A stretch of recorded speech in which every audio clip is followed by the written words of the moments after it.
আসসালামু আলাইকুম। আমি এখন বানাবো দারুণ মজার একটা ভর্তা।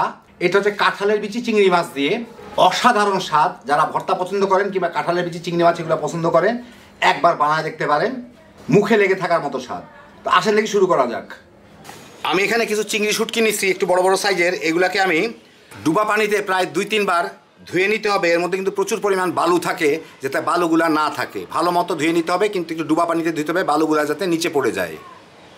এখানে আমি 2 কাপ কাঁঠালের বিচি ভালো মতো ছিলে নিছি, ধুয়ে টুয়ে ছিলে নিছি, একদম ঘষে ঘষে ছিলে নেওয়া, যাতে উপরে কোনো ইয়ে না থাকে। তাও একটু রয়ে গেলেও ক্ষতি নাই। এখন আমি এগুলোকে সিদ্ধ করে নিব।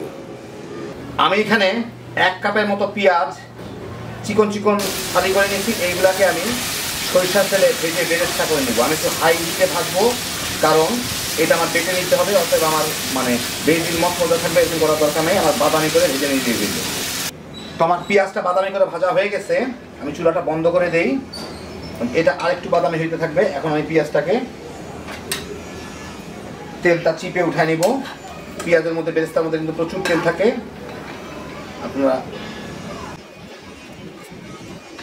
যেহেতু এটাকে বেটে নিতে হবে, ওরকম মচমচা করে, বেশি দিন থাকবে এইভাবে, না ভাজলেও চলবে, লাল করে বেরেস্তার মতো ভেজে নিলেই হলো।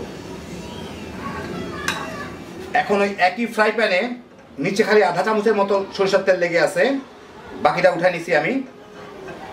এর মধ্যে আমি যে শুটকিগুলো দিই, চুলার জালটা বাড়ায় দিয়ে যে শুটকিগুলো আমি ধুয়ে রাখছিলাম, এই যে দেখেন, সেই শুটকিগুলো একটু ফুলে টুলে যায়, ওগুলোকে আমার একটু ভেজে নিতে হবে।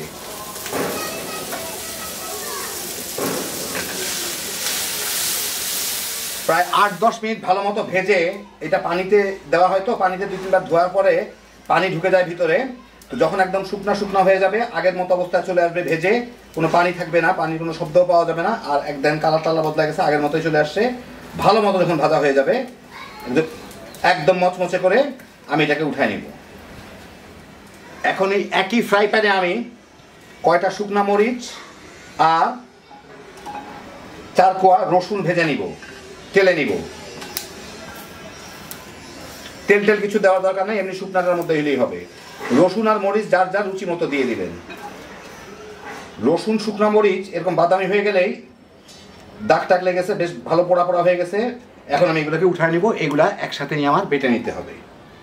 সব কিছু নিয়ে নিলাম, চিংড়ি ভাজা, কাঁঠাল বিচি সিদ্ধ, বেরেস্তা পেঁয়াজের, রসুন আর শুকনা মরিচ তেলে নেওয়া। এখন সাথে আমি রুচি মতো লবণ দিয়ে এগুলাকে আমি একভাবে বেটে নিব। একবারে পাটায় বেটে নিব, ব্লেন্ডারে খুব একটা ভালো হবে না বোধহয়। আমি একবারে পাটায় বেটে তারপর আপনাদের দেখাচ্ছি। এই দেখেন, বেটে নেওয়ার পর হয়ে গেল আমার কাঁঠালের বিচির ভর্তাটা, চিংড়ি মাছ দিয়ে, চিংড়ি শুটকি দিয়ে। একবার না খাইলে বুঝবেন না কতখানি মজা এই জিনিসটা। তেল কিছুই দেওয়ার দরকার নাই, এমনিতেই দারুণ মজা। হ্যাপি জোশের একটা আইটেম। আর কাঁঠালের বিচি শুকাবে কি না সেই চিন্তা করতে হবে না। কাঁচা বিচি দিয়েই আপনারা শুকানোর আগেই সিদ্ধ করে বানায় তামা করে খেয়ে ফেলাইতে পারবেন। আল্লাহ আপনাদের সবাইকে ভালো রাখুন, সুস্থ রাখুন, নিরাপদে রাখুন। ইনশাল্লাহ বেঁচে থাকলে আবার দেখা হবে। আল্লাহ হাফিজ।